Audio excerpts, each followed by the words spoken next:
राधे राधे दोस्तों, एगो शिव भजन में बहुत सुंदर।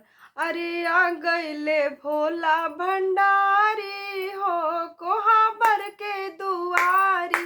आ गईले भोला भंडारी हो, कोहाबर के दुआरी। बसहा प भोले बाबा कैले सवारी। बसहा प भोले बाबा कैले सवारी। आ गईले गौरा दुआरी हो, करे बसहा सवारी। आ गईले भोला भंडारी हो, कोहाबर के दुआरी। आ गईले भोला भंडारी हो, कोहाबर के दुआरी।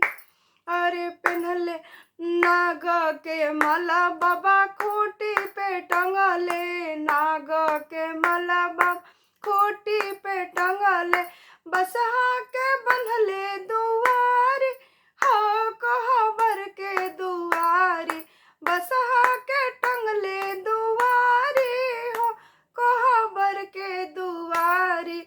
आ गईले भोला भंडारी हो, कोहाबर के दुआरी। आ गईले भोला भंडारी हो, कोहाबर के दुआरी।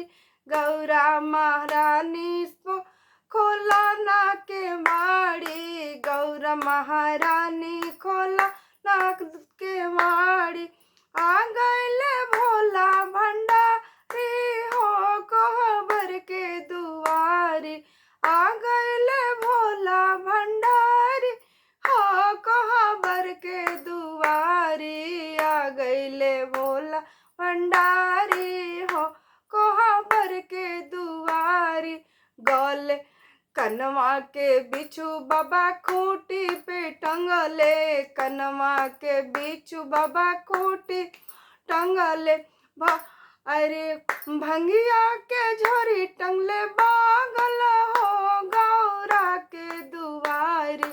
भंगिया के झोरी टंगले बागल हो, गौरा के दुआरी। आ गईले भोला भंडारी हो, गौरा के दुआरी। आ गईले भोला भंडारी हो, कोहाबर के दुआरी।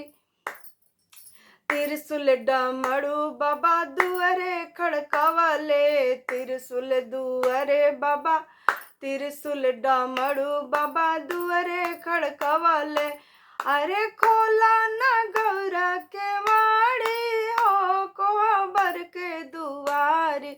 आ गईले भोला भंडारी हो, कोहाबर के दुआरी।